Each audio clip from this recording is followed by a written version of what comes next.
nahmaduhu wa nasta'inuhu wa nastaghfiruh wa na'udzu billahi min shururi anfusina wa min sayyiati a'malina may yahdihillahu fala mudhillalah wa may yudlilhu fala hadiyalah asyhadu an la ilaha illallah wahdahu la syarikalah wa asyhadu anna muhammadan abduhu wa rasuluh la nabiyya wa la rasula ba'dah. Ikhwati fillah, ma'asyiral hadirin wal hadirat rahimani Allah wa iyyakum. Mari kita kembali bersyukur kepada Allah Subhanahu wa taala. Alhamdulillah, pada malam hari ini kita kembali dimudahkan oleh Allah Subhanahu wa taala untuk duduk di majelis ilmu. Mudah-mudahan setiap majelis ilmu yang kita ikuti membuat kita semakin mendapatkan ketenangan jiwa dan mendapatkan rahmat dan kasih sayang Allah Subhanahu wa taala, serta membuat kita dapat mendapatkan doa-doa baik daripada malaikat-malaikat Allah. Kita berharap mudah-mudahan Allah Subhanahu wa taala selalu memberikan kita semangat untuk hadir di majelis ilmu sebagai bentuk pelaksanaan perintah Rasul kita yang mengatakan bahwa talabul ilmi faridatun ala kulli muslim. Menuntut ilmu itu hukumnya adalah wajib, adalah fardu ala kulli muslim, bagi setiap muslim. Kalau dikatakan bagi setiap muslim berarti tidak ada pengecualiannya. Oh Pak Ustadz, saya kan sibuk bekerja lalu dikecualikan dari wajib itu. Enggak. Oh Pak Ustadz, saya kan enggak punya waktu, enggak sempat. Itu tidak ada pengecualian. Wajib, ya wajib. Berarti setiap kali kita hadir di majelis ilmu, maka insya Allah kita sedang melaksanakan satu kewajiban kita, dan Allah Subhanahu wa taala sangat mencintai orang-orang yang mengerjakan sesuatu yang diwajibkan bagi kehidupannya. Kita berselawat dan salam untuk Rasul kita yang mulia Nabi Muhammad sallallahu alaihi wasallam. Allahumma shalli ala Muhammad wa ala ali Muhammad. Mudah-mudahan kita selalu dimudahkan untuk membuktikan cinta kita kepada beliau. Cinta itu tidak boleh hanya sekedar ucapan lisan, ucapan bibir, tapi harus diucapkan sekaligus dibuktikan dalam kehidupan keseharian kita. Bagaimana caranya? Caranya adalah dengan melaksanakan apa yang telah beliau perintahkan dan dengan meninggalkan apa yang telah beliau larang. Kita berharap mudah-mudahan cinta kita diterima, membuat kita bisa selamat di mahsyar, dan orang-orang yang mencintai Rasul sallallahu alaihi wasallam adalah orang-orang yang akan bersama dia nanti di hari mahsyar itu. Anta ma'aman ahbabta. Engkau akan bersama dengan orang-orang yang engkau cintai. Jadi sekarang sebenarnya saatnya kita menentukan pilihan di hari mahsyar nanti, kita mau bersama siapa? Cintai dia. Kalau kita mencintai Rasul, maka kita insya Allah akan bersama beliau. Dan kalau sudah bersama beliau, maka yakinlah itu adalah pertanda keselamatan. Mudah-mudahan semua kita insya Allah berbahagia dengan mendapatkan syafaat dan pertolongan dari beliau. Yauma la yanfa'u malun wala banun illa man atallaha biqalbin salim. Ikhwati fillah, ma'asyiral hadirin wal hadirat. Kitab itu di mana penulis memulainya dengan satu kata, Kitabut Tauhid.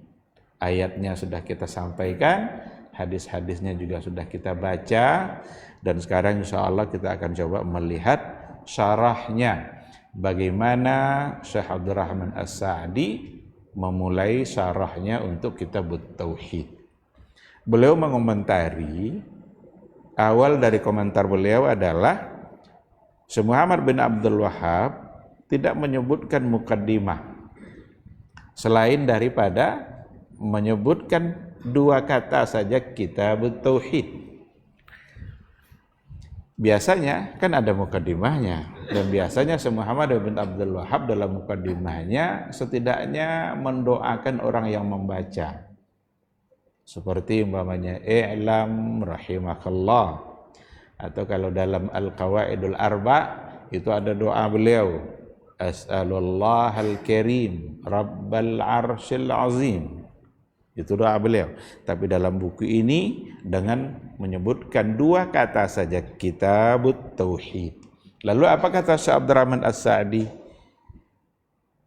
Walihadi wa fadlihi wa barahinihi wa usulihi wa tafasilihi.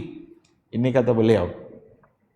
Kata Kitabut Tauhid tercakup di dalamnya apa yang terkandung di dalam kata Kitabut Tauhid, sehingga dia tidak memerlukan lagi mukaddimahnya, tidak perlu lagi disebutkan bahwa sesungguhnya tercakup di dalamnya itu tauhidil uluhiyah wal ibadah, tauhid uluhiyah atau tauhid al ibadah bizikri ahkamihi, dengan menyebutkan hukum-hukumnya, batasan-batasannya, syarat-syaratnya, keutamaannya, dalil-dalilnya, dasar-dasarnya, rincian-rincian persoalannya, wa asbabihi, wa samaratihi, wa muqtadayatihi, sebab-sebab yang akan mengokohkan keimanan kita, wa samaratihi, wa muqtadayatihi.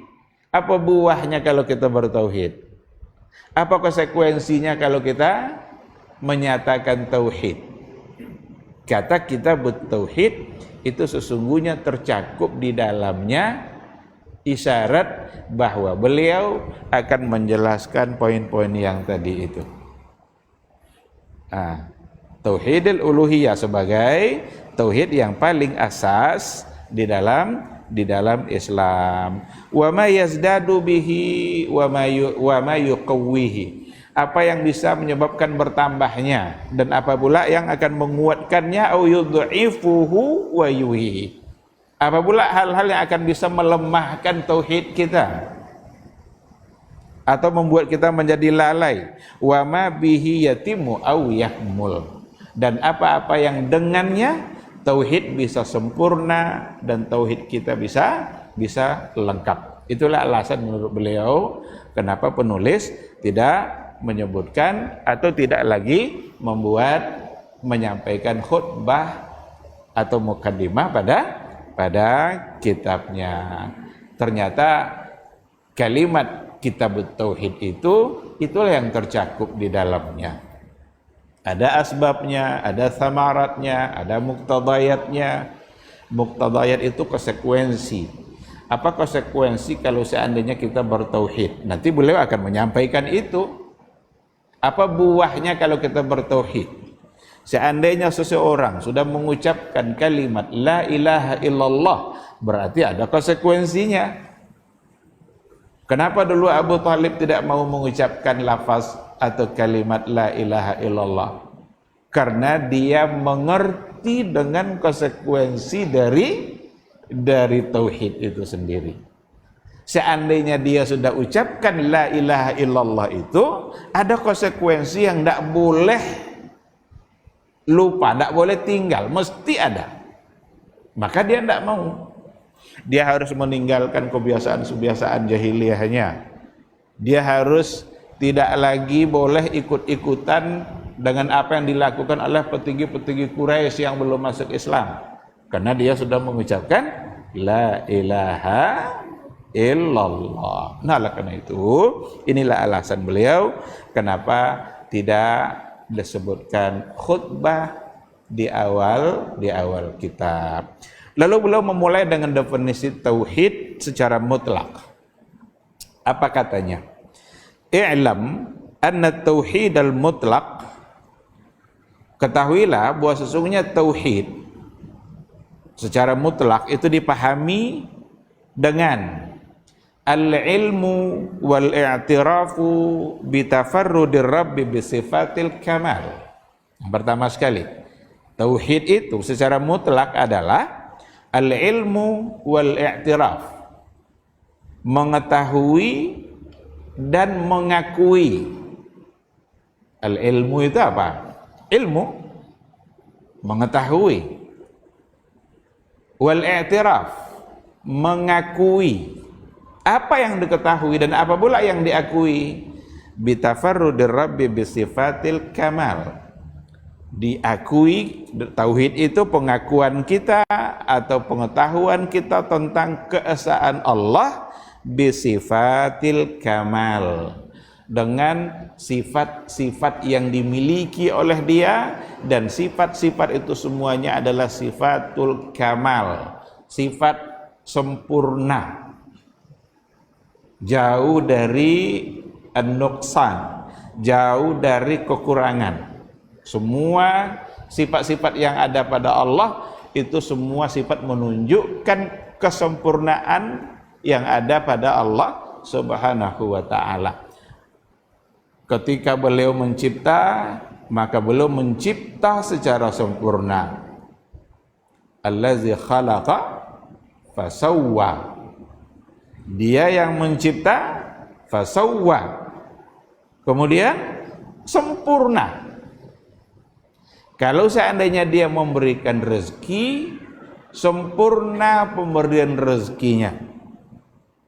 Kalau Allah sudah tetapkan rezeki untuk seseorang, maka sempurna dulu rezeki itu sampai ke orang itu, baru mati.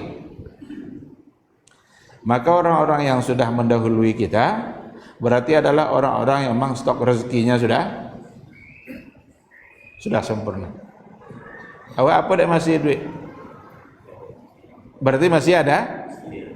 Dan itu artinya bahwa dalam persoalan rezeki kita tidak boleh khawatir. Tidak ada yang harus kita khawatirkan, karena Allah pasti menyempurnakannya.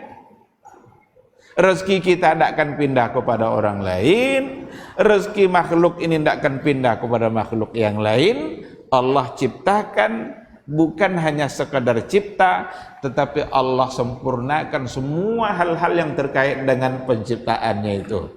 Rezekinya berapa, umurnya sampai hari apa, semua sudah lengkap. Maka dijelaskan oleh Rasul kita dalam hadis, ada banyak hadis-hadis yang bercerita bahwa sesungguhnya ketika janin yang ada di dalam rahim ibu sampai pada masa dia ditiupkan ruh, maka didatangkanlah padanya malaikat untuk kemudian ditentukan baginya rezekinya, ajalnya, apakah dia akan menjadi orang yang berbahagia, orang yang bersenang-senang dengan hartanya, apakah dia akan menjadi orang yang ada sa'id, ada syaqi, atau orang-orang yang susah. Semua sudah dalam ketentuan Allah Subhanahu wa ta'ala, dan tidak ada yang diciptakan oleh Allah lalu Allah melupakan rezekinya. Tidak ada yang diciptakan oleh Allah tapi tidak diikutkan dengan ketentuan rezekinya. Apapun makhluknya, sebesar apapun makhluk itu, ada pula rezekinya. Sekecil apapun pula makhluk itu, maka ada pula ketentuan rezekinya. Semua ada dalam ketentuan Allah Subhanahu wa ta'ala. Bahkan ada di antaranya, makhluk ini diciptakan oleh Allah sebagai rezeki bagi makhluk yang lain ini. Jadi makhluk ini sebagai rezeki bagi makhluk yang lain. Jadi dia dihidupkan oleh Allah memang untuk dimakan. Coba kalau seandainya makhluk itu diberikan kesempatan untuk memilih, mungkin banyak yang akan menolak fungsinya sendiri. Kalau diberi kesempatan memilih. Apa contoh? Hewan kurban itu diciptakan oleh Allah memang untuk disembelih. Kalaulah mau dipilih, mau enggak kambing itu kira-kira disembelih? Enggak. Tapi Allah memang tetapkan bahwa dia hadir untuk disembelih. Asal datang Idul Adha, ribuan ekor yang disembelih, kambing, sapi, onta, tapi tidak pernah punah kambing. Sementara hewan-hewan yang tidak diperlukan untuk disembelih bisa punah. Ada jenis hewan dulu hampir punah, padahal tidak pernah bantai-bantai. Sementara kambing disembelih ribuan ekor setiap tahun, pernah punah enggak? Nah, siapa yang mengatur ini semua? Allah Subhanahu wa taala. Harimau Sumatera apa iku jumlah ini loh. Kata ahli hewan katanya harimau Sumatera tinggal 10 ekor. Enggak pernah bantai-bantai. Tahu suaya enggak dah. Tapi kok bisa hampir punah? Enggak perlu orang. Enggak punah donya wak bisa ya. Tapi ketika kambing punah, mungkin ada saatnya nanti kita akan sulit berakikah, sulit untuk berkurban, sulit untuk beribadah begini. Jadi dia diciptakan untuk ibadah. Ibadahnya itu disembelih itu. Dia tunduknya kepada Allah ketika dia siap untuk disembelih. Ini bagian dari kesempurnaan sifat yang dimiliki oleh Allah. Jadi pertama sekali bitafarrudir rabbi bisifatil kamal. Kita wajib percaya, wajib mengakui keesaan Allah yang pertama sekali bisifatil kamal, dengan sifat-sifat yang sempurna. Pada bagian pertama ini nanti penjelasannya itu diarahkan kepada rububiyah. Rububiyah itu adalah ketentuan-ketentuan dan perbuatan Allah dalam kehidupan kita yang memang tidak akan bisa ada orang lain yang melaksanakannya. Seperti Dia yang mencipta, Dia pemberi rezeki, Dia yang mengatur alam, sangat sempurna. Alam diciptakan oleh Allah. Kita untuk mengenali alam saja tidak cukup ilmu kita. Sementara Allah Dia yang menciptakan, Dia pula yang mengatur. Langit ada bintang-bintangnya. Ketika siang hari ada matahari yang menerangi. Apakah di malam hari ada matahari? Tidak, tapi diganti oleh Allah dengan bulan dan bintang-bintangnya. Itu semua adalah makhluk Allah yang tunduk semuanya kepada ketentuan Allah Subhanahu wa taala. Tidak boleh awak galak Allah taala. Siang disediakannya matahari. Cukup dengan satu matahari dunia menjadi terang. Di malam hari Dia sediakan ada bulan dan ada bintang-bintangnya. Maka dalam Al-Quran kalau untuk bulan itu dibahasakan dengan nur. Tapi kalau untuk matahari dibahasakan dengan dia. Artinya sama-sama cahaya.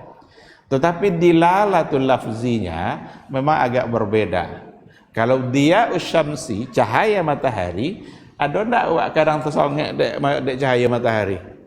Berarti ada saatnya cahaya matahari yang bisa membuat kita menjadi tersakiti. Tapi nur al-qamar, cahaya untuk bulan, pernah kita merasa tersakiti? Tidak. Oleh karena itu Al-Quran disifati dengan nur, dengan cahaya, karena selamanya Al-Quran akan mendatangkan kebaikan.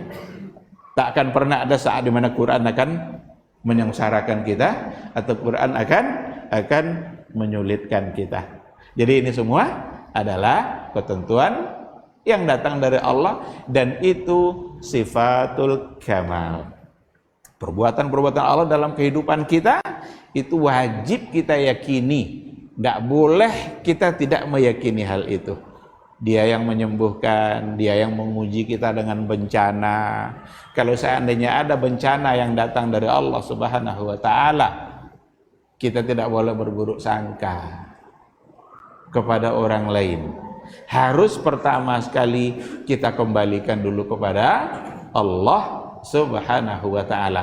Setelah itu kok nak cai sebab ajailah, mungkin barangkali disebabkan oleh kesalahan-kesalahan kita.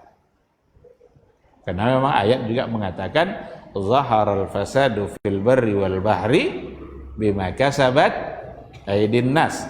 Telah nyata kerusakan yang terjadi di muka bumi ini bima kasabat aydin nas, ulah tangan manusia.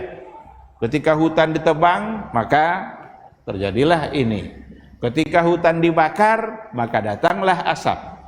Tetapi ketika ada musibah, pertama sekali kita serahkan dulu kepada Allah. Ini ketentuan Allah bahwa di baliknya ada kebaikan. untuk kemudian kita berpikir sebabnya, barangkali ini karena ini, barangkali karena ini, mungkin Allah murka karena ini, itu tidak ada masalah. Tetapi terjadinya atas kehendak Allah Subhanahu wa taala, dan di balik semua kehendak Allah pasti ada kebaikan. Setidaknya kebaikan itu adalah untuk menyadarkan kita akan dosa-dosa yang kita lakukan. Baik. Wal iqraru bi tawahhudihi bi sifatil azamati wal jalal. Wal ikrar itu kita ikrarkan, kita tetapkan bi tawahhudihi, keesaan Allah itu bi sifatil azamati wal jalal, dengan sifat-sifat yang maha agung dan maha mulia. Kalau tadi sifat-sifat yang sempurna itu untuk rububiyahnya, kalau sekarang sifat al-azama wal jalal, keagungan dan kemuliaan Allah, maka ini larinya adalah pembahasannya kepada al-asma was sifat, nama-nama dan sifat-sifat yang mulia yang dimiliki oleh Allah Subhanahu wa ta'ala. Dalam hadis juga dikatakan walillahil asmaul husna fad'uhu biha. Allah itu memiliki nama-nama yang agung, nama-nama yang mulia, dan hakikat dari semua nama dan sifat itu hanya ada pada Allah. Hanya ada pada Allah, tidak ada pada yang lain.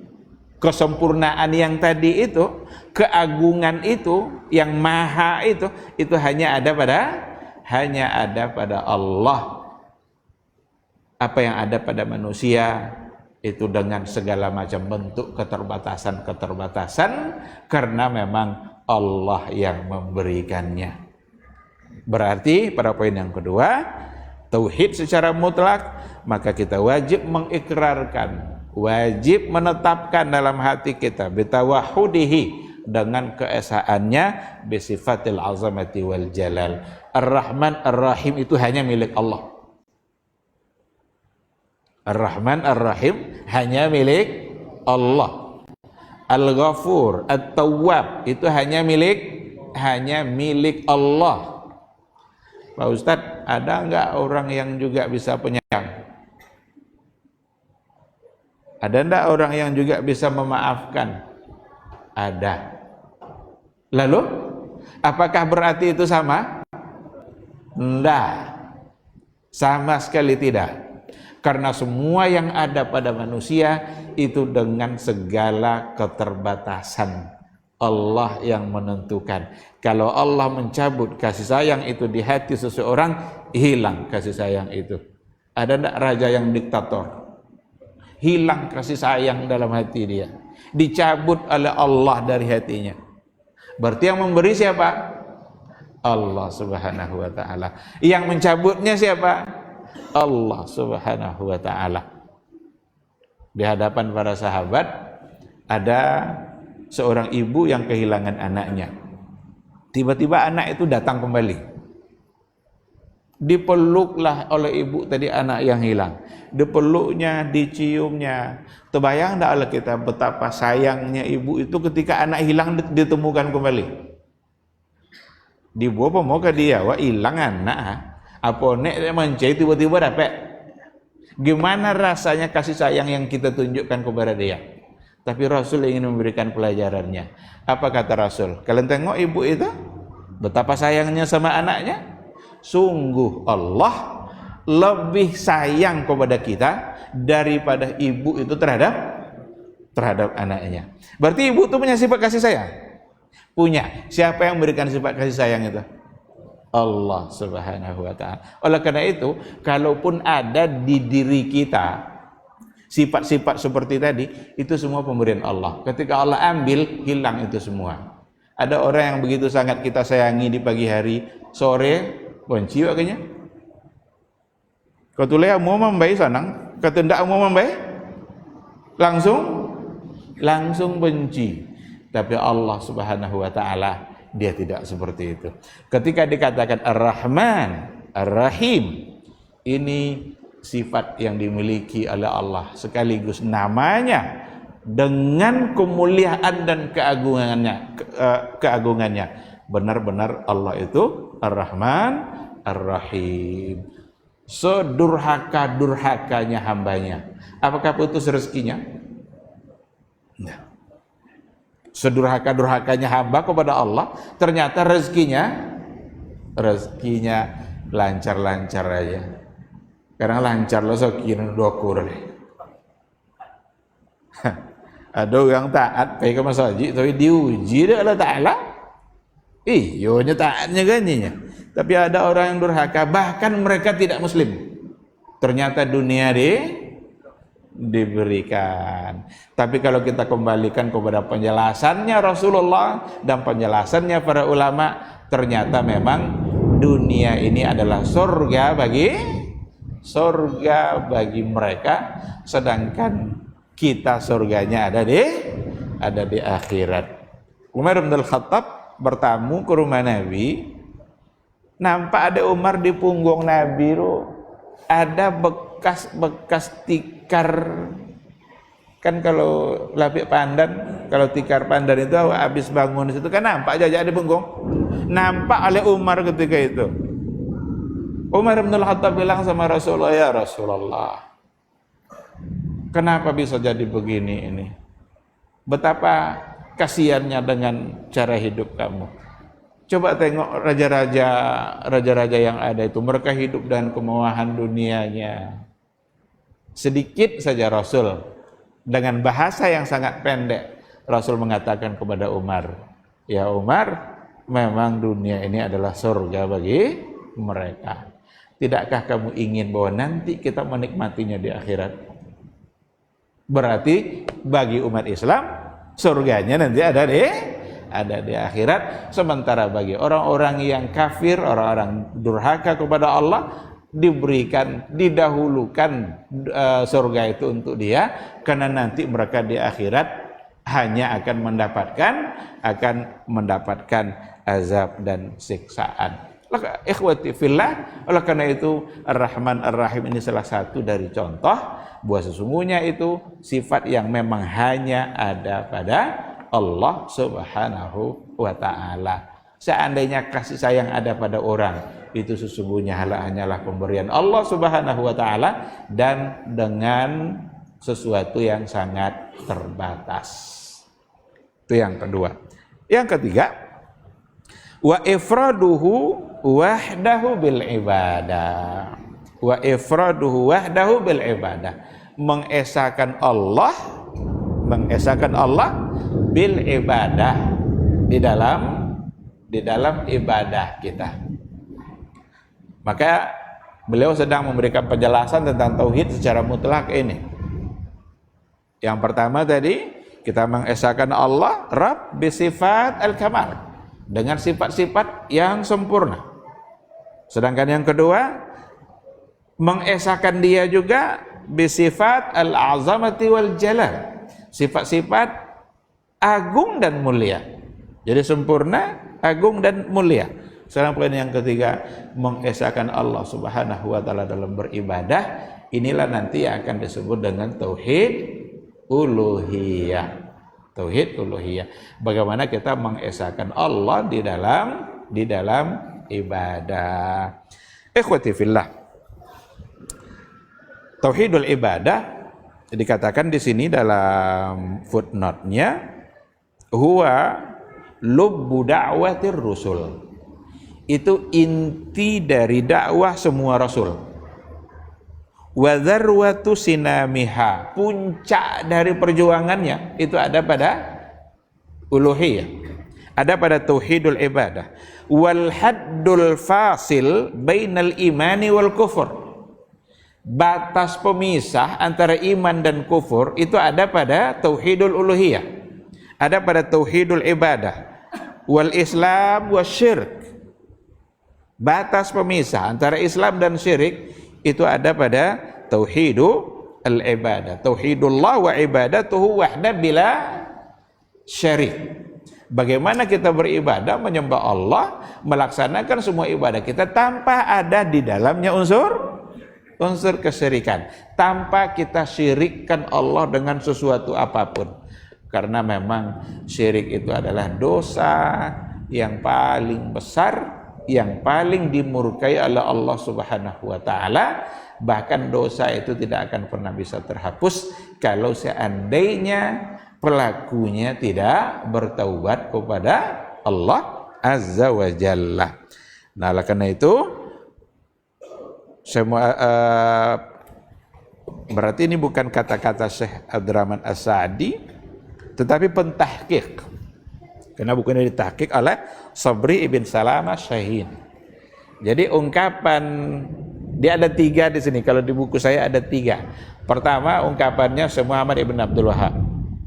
Itu disyarah oleh Syekh Abdurrahman As-Sa'di. Ditahqiq oleh Sabri ibn Salamah Syahin. Dalam tahqiqnya dia membuat footnote-nya.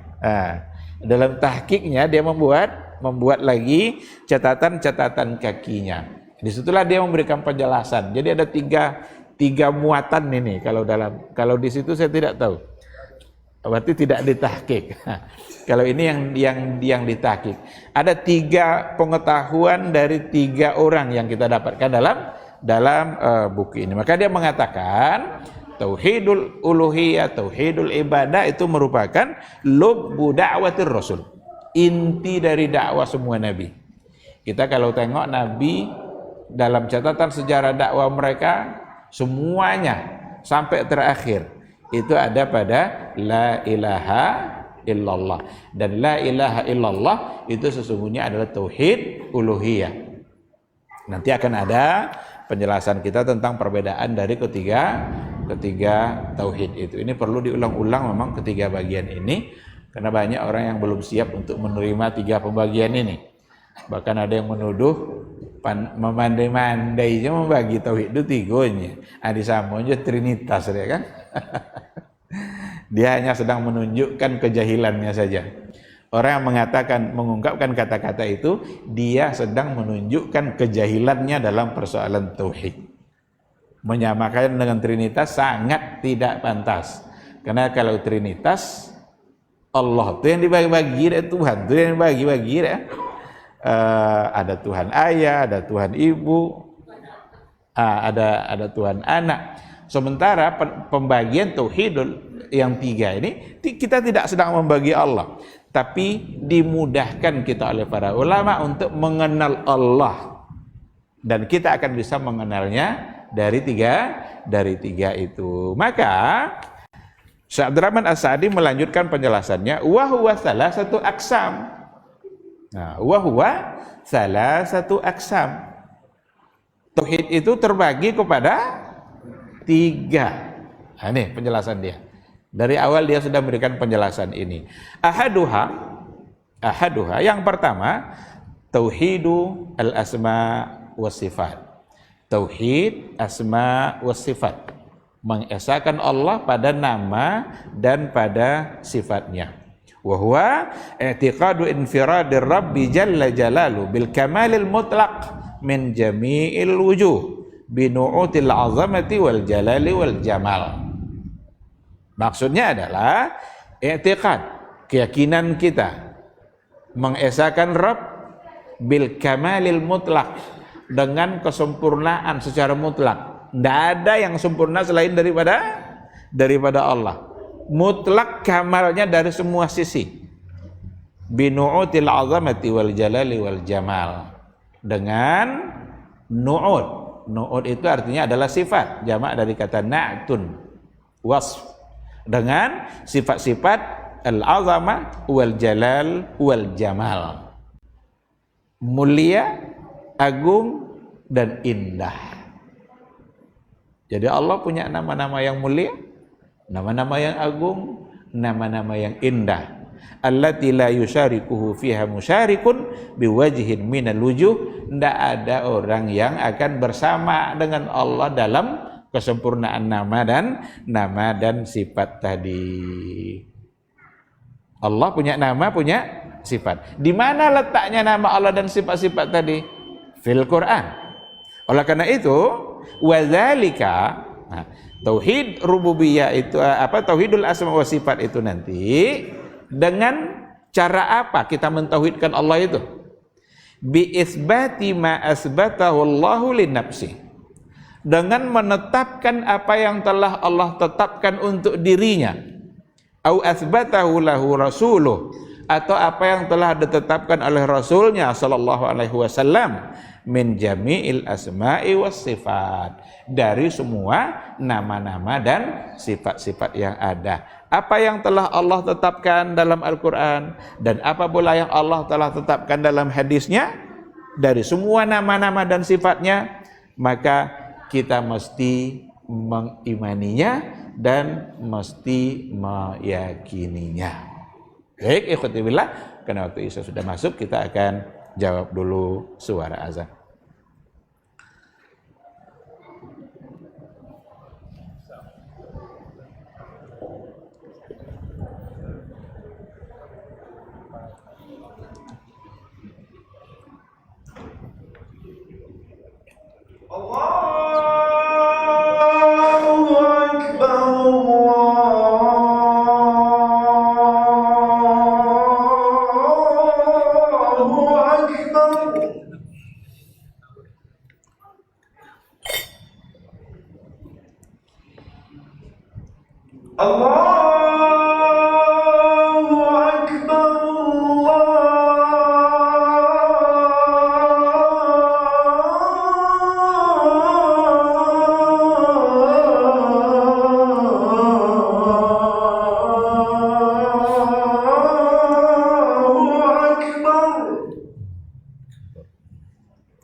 Asyhadu an la ilaha illallah.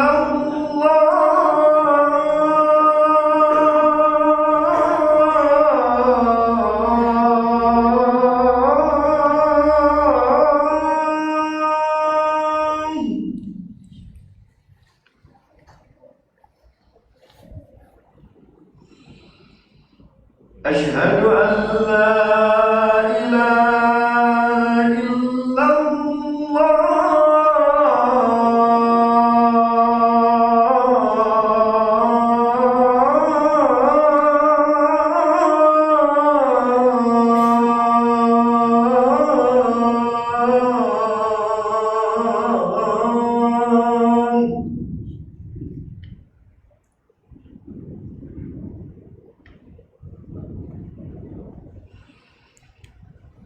Asyhadu anna Muhammadar Rasulullah.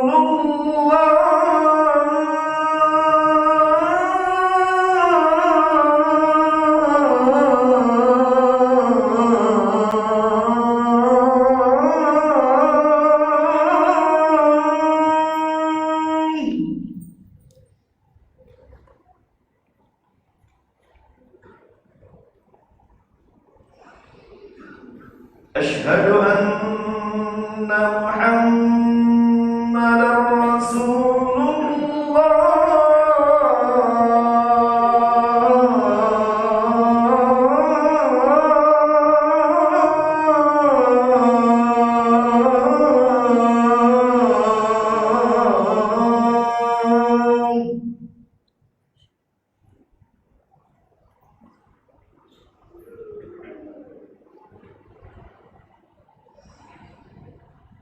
Hayya 'alas salat.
حي على الفلاح.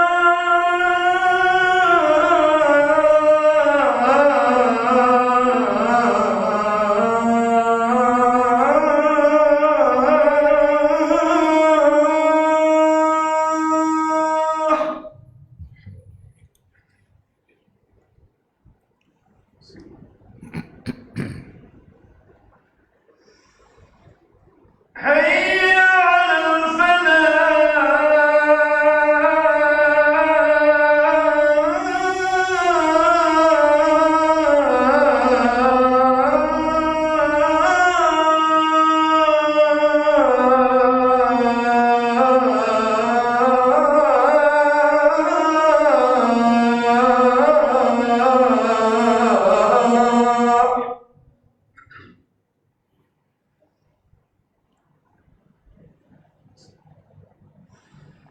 الله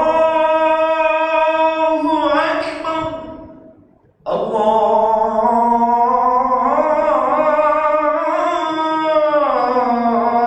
أكبر.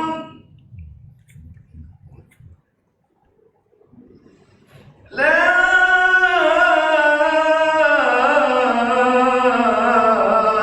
إله إلا الله.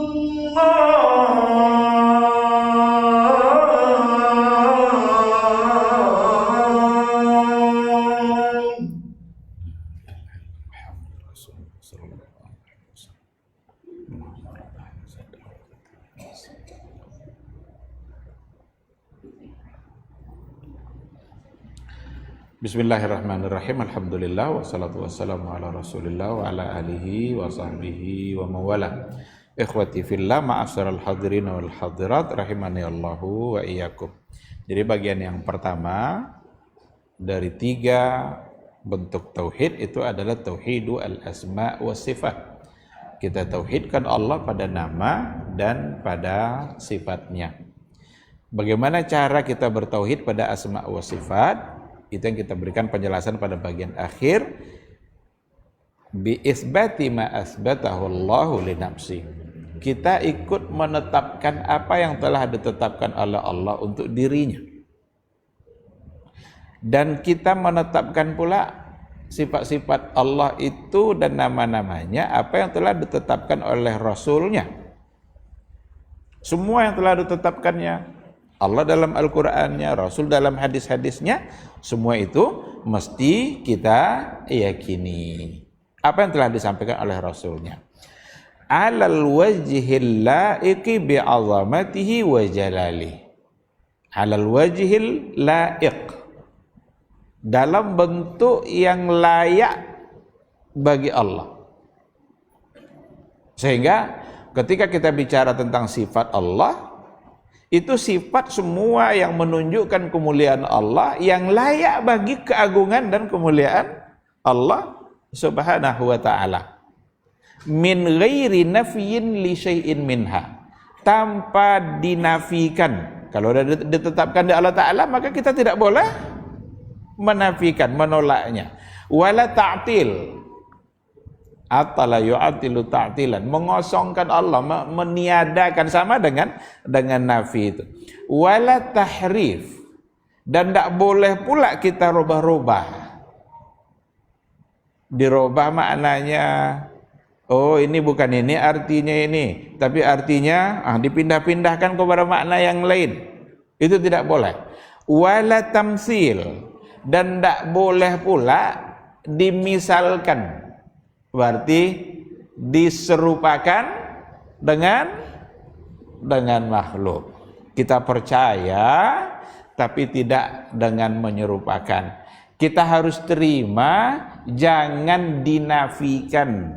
Kita harus terima, tidak boleh pula dirubah-rubah atau ditakwilkan.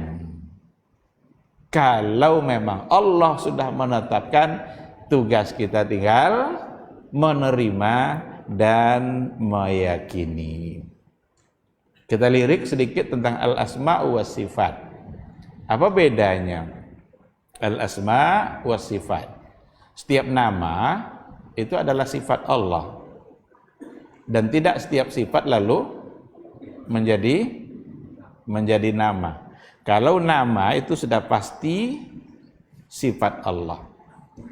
Karena dia punya sifat itulah dia diberi nama itu. Kenapa Allah diberi nama Ar-Rahman, Ar-Rahim?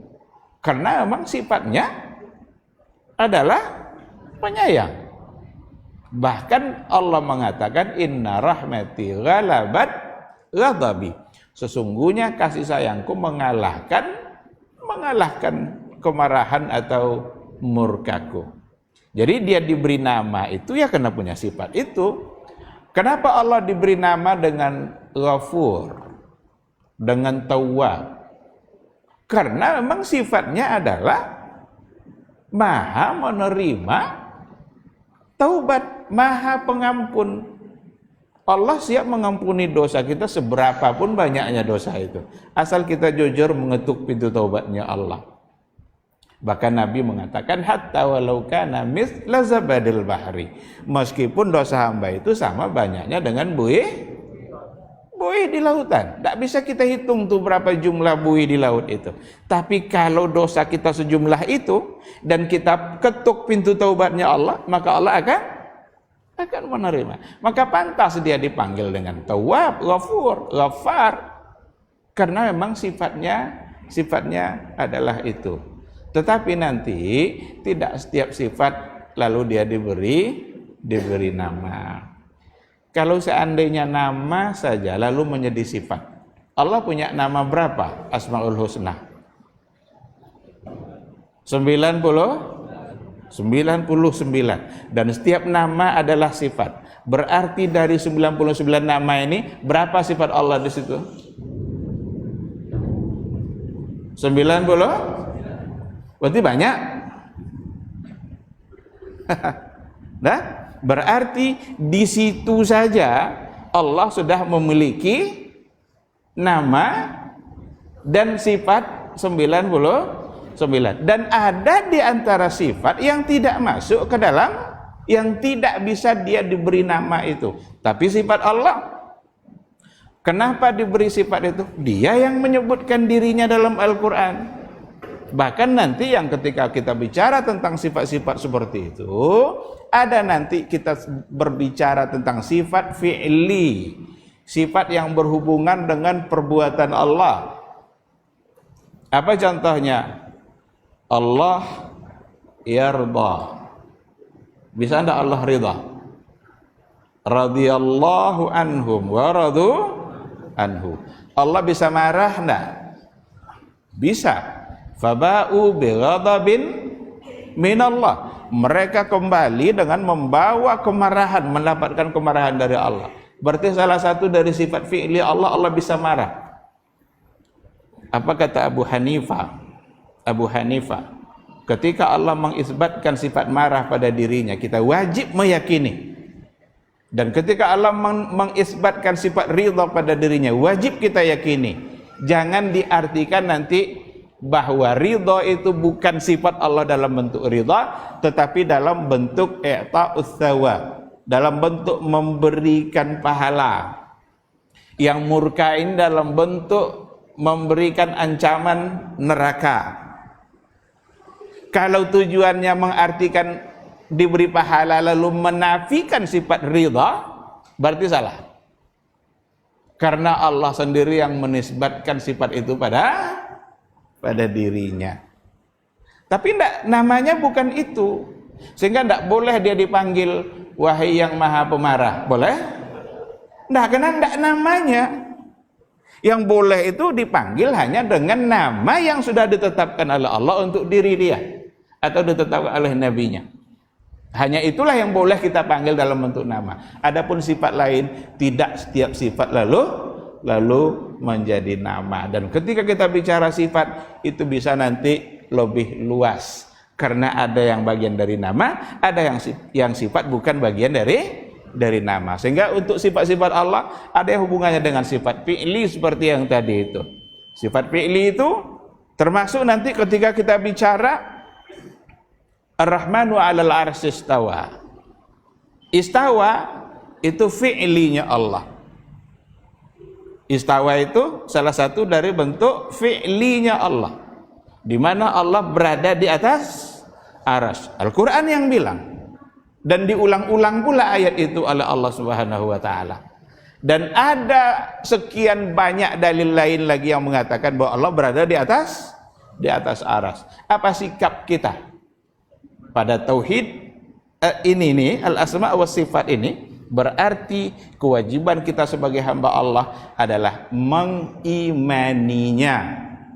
Kita tetapkan apa yang ditetapkan oleh Allah.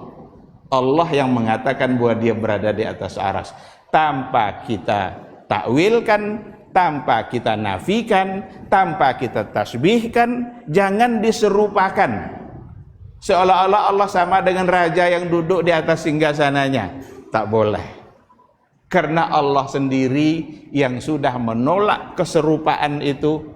Untuk sifat-sifatnya semua ditolak oleh Allah keserupaannya dengan makhluk, dengan sebuah ayat, laisa kamitslihi syai'un wa huwas samiul basir. Enggak ada satupun yang serupa dengan Allah. Oleh karena itu dia istiwa, iya. Kalau kita tengok bagaimana Imam Syafi'i memberikan penjelasan sangat jelas sekali, dan beliau menisbatkan itu kepada orang-orang ulama-ulama besar yang menjadi gurunya, dan juga dia mengisbatkan apa yang diyakini oleh Rasul dan para sahabat. Sudah habis karena waktu Isya sudah masuk, dan seharusnya kita sudah harus sholat Isya. Saya kira kita cukupkan sampai di sini dulu.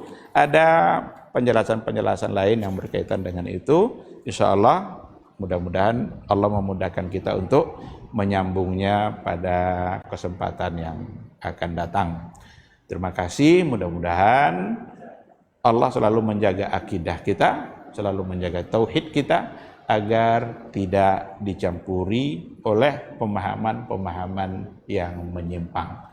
Dan itu penting sekali untuk dijaga, karena itulah yang akan menyelamatkan kita di akhirat kelak.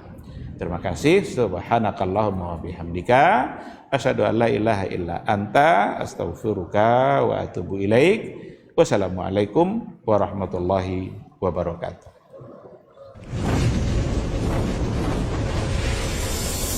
Baba TV Sunnah, belajar agama